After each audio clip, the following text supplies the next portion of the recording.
Mixmaster B here for MMB Radio, and right now I have the honor to be interviewing a man who's going to be making his Philadelphia debut this coming Saturday for a live Monster Jam event at Lincoln Financial Field. Alex Blackwell, the driver of Captain's Curse. How's it going, man? Good. How you doing? All right. Thank you for taking the time out of your schedule. I know it's a Memorial Day weekend, and we're still probably recovering from the holiday weekend, but thank you for taking the time to talk to us today. Hey, no problem. Actually, I worked. I had to run to Chicago to drop a trailer and a truck off, and I just got back about 10 o'clock last night, so no vacation for me. So it never ends, does it? No, never. Okay. Now, one of the things I always personally want to know, and a lot of people, we posted questions on Facebook and Twitter and asking people to ask us questions. How did you get started being a monster truck driver? Well, I came from the professional motocross, and I got hurt a couple years back in 2001, and I got my legs operated on and needed some time off, and said I was going to retire and not ride motorcycles anymore. And a local guy, Andy Slifko and Jeremy Slifko, who have trucks, which they'll be there this weekend, had his shop. He said, "Come with me." I went with him for 3-4 months, and I got to drive a truck one time, and 6 months later I moved from Pennsylvania to North Carolina to do it full time, and I'm here 7 years. Awesome. So is that something like if people wanted to get into that field, how do they go about doing that? The best, for the younger crowd that's still in school, the UTI is good for us. They sort of give you an idea about mechanics and the ins and outs of things, and of course they don't have a monster truck class. But they give you your basic info on mechanics and how things work, and it gives them an idea when they come to us, and then we give them our way of doing things. I have my way. Every driver, crew guy has their way of doing things, and then you just learn it, and then you put it in your own way, and then you go about your business. I was lucky. I was hanging around somebody that had a monster truck, and I got lucky, man. I was never out of the country, and I've been to 18 different countries doing this now, so hanging around somebody with a monster truck helps, or knowing somebody in the industry and getting your foot in the door and maybe helping out, working on it, washing trucks, whatever it takes, and then going from there. So think positive, because I worked in a shop in Frackville, Pennsylvania for 17 years and thought I'd be there my whole life, and all of a sudden I left. Awesome. So you're saying that you mechanics and everything, and I'm reading here that you are the creator of the Gazoo Motor. What is that, and how did that come about? Well, the rear steering is electric over hydraulic, and the business I was in prior to this in Frackville, which is Dubowski's Auto Electric, they're into that. That's what they do, liftgate motors, snowplow motors, and that's exactly what it is. And they helped me figure out what worked and what parts to use, and a standard motor spins about 4,000 RPMs. And the motors that I put together end up spinning 11,000 RPM, so it spins 3 times as fast, makes the rear steer faster. If it wasn't for them, I wouldn't know what I was doing. But I put the stuff together, and they're like, "Hey, it should work." And right now it's close to 100 and some monster trucks that the motors are on. I don't do it anymore because I'm not in that business. The Dubowski's does. But I started doing it, and it was a big hit because now everybody knows me as Gazoo. So now you're a trendsetter then. You've set that bar up there for everybody. Well, I try to. Now they're still out there. I have them on my trucks. They're in my trailer for parts, and a lot of guys use them. So it was just something because everybody kept begging, we need it faster, and guys run them on 24 volt. But it's hard. You can't charge a 12-volt system and a 24-volt system without having the proper stuff. Like an ambulance has an inverter that converts it from 12 to 24. You could do both. Our trucks don't have them. So we have alternators, but you're only charging the 12-volt side of it. So now you have to put a charger on it when you park it, or it'll stop working on you. So it's one of those things. Now with my 12-volt deal that I did back in the day, 8 years ago or whenever I started it, now we just need to put battery chargers on them. We don't have to, run a 12-volt battery and a 24-volt battery. Cool. So you were saying that you're from the area. This is the first time you're going to be performing in Philadelphia?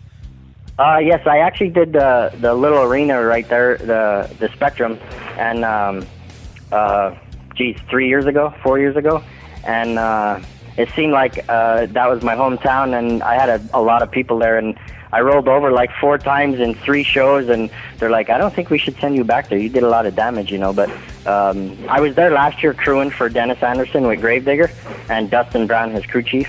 And this year, my truck is in the States. Last year I was in Europe with my truck.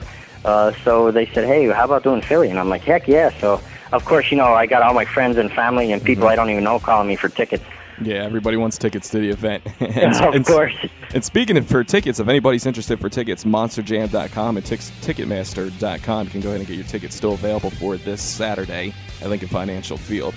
Now, you're also saying that you're at the Spectrum and everything, and I don't know if you noticed now it's no longer there. So yeah, that's what we had heard. Yeah, so some of that damage you done, they could have probably saved some money, just had you just kind of crush over it. Well, yeah, but I didn't do any building damage. It was only truck damage. Okay. Well, that would have been a cool little stunt there, just riding over top of parts of the Spectrum, Yeah, with no one in it, of course. Yeah, with nobody in it. Yeah, we don't want any lawsuits or anything like that. Yeah. So we posted some questions. Like I said, we asked the fans on Facebook and on Twitter to ask them some questions for you. So you want to answer some questions from the fans? Of course. All right. First question we got here was, how does Monster Jam score their standings? Is there a point system, or how do they go about doing the standings? Well, it's done from January to March, and their point system is. I don't know exactly how they do it. I know, like, for a stadium show, and you get a win, which a stadium is like Lincoln Financial, where football or baseball is held, and it's 30,000+ people. You get more points for winning a stadium event than you do arena. But the thing with an arena like the Spectrum, we have done 4 shows there. So if you win 4 shows, because we've done a show Friday, 2 Saturday, and 1 Sunday. So if you did a win there, you almost got more points because there was more shows. You got less per show, but in the end of the weekend you got more points. So it goes from there down to up on the standings. I've seen up to 43rd spot. I don't know exactly how the points go. I don't even get into the points. It is what it is. If I don't win, as long as the people leave happy, that's all that matters to me. So as long as you're putting a good product out there, win or lose, as long as you're out there making the fans happy. Yeah. All right, very cool. So the next question we have here is, what is the scariest moment you've ever had while driving a truck? Well, the scariest moment was in 2009 in the World Finals in Las Vegas. I was in the final with Tom Mentz in Maximum Destruction. And the final round of racing, this is decide the championship, and this is my second year there only, and I was in the finals. And I got to you start outside the building in Las Vegas, and you come down this little chicane, and then you go the length of a football field, and top speeds are 70+ mile an hour. I was clocked at 71, and I lost my brakes. And yeah, that could be scary. Driver, yeah, it was very scary because I ended up rolling 180-some feet, and the guy clocked me. I was at 71 miles an hour. As a driver, not only with a motorcycle but my monster truck, whenever I go to a building, I scout the place out.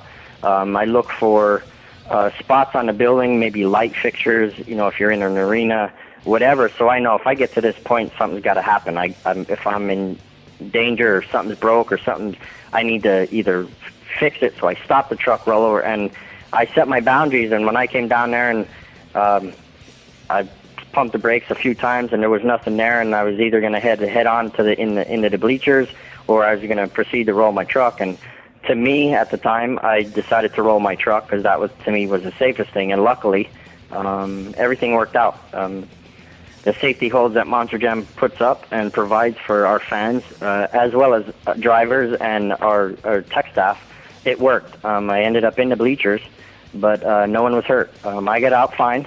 Not a mark on me, not black and blue. I destroyed my truck. I built a new one right after that. But other than that, that was my scariest moment. And it wasn't for me. It was more for the fans because, there's young kids, old kids, middle-aged kids sitting in the stands, and I, definitely didn't want nothing to happen to anybody. And my parents were there, so, I was worried about everybody else other than myself, because when I got out of the truck, they said I was white as a ghost, and the only thing I kept saying is, anybody hurt? Is anybody hurt? And everybody was fine, and then I got color back to me and came around again, so right back into that was it. my scariest moment. World Finals 10. Wow. So you say a lot of preparation that goes into it. A lot of people might think that you just get in there and you just start crushing stuff, but you actually go around, look at the lighting, check the different areas. It's kind of like playing a sport. Like if you're a baseball player, you're checking the different diagrams in the stadium, see where where a ball could hit off a wall differently. So that's pretty cool. Well, and you get a foul ball, and those guys, baseball players go running to catch it, and they know, even though they're not looking, where their boundary is. And, yeah, they fall over the wall, but they usually catch the ball. Yeah, you know what I mean? You got to know your surroundings. Yeah, and it's just something. I race bikes for. I turned 38 on Thursday, so this is a birthday present for me to go up to Philly. Happy birthday! Thank you. And I raced motorcycles for 20-some years, so you just got used to it. And looking at my peers and getting help from everybody, and you got to know your surroundings, and that's exactly what it is. I knew my surroundings, and I committed to roll my truck, and thank God everybody came out safe, healthy, and one piece after it. All right, cool. Another question we have here from one of the fans is, what type of season is Monster Jam? Is there an off season, and how do you go about all the travel? Well, back in 2005 when I started doing this, it was January, February, March, and maybe a few summer shows. But now, for Monster Jam, there is no downtime, because once we got done Vegas, I spent 2 weeks in Florida. I went to Moline, Illinois. The one weekend I did head off, I went to Virginia Beach to a monster truck show on the beach to help somebody. And I just went to Chicago to do some running around. We have 10 trucks in South America right now, and we had 10 trucks in Europe, which I did Costa Rica 2 weeks ago.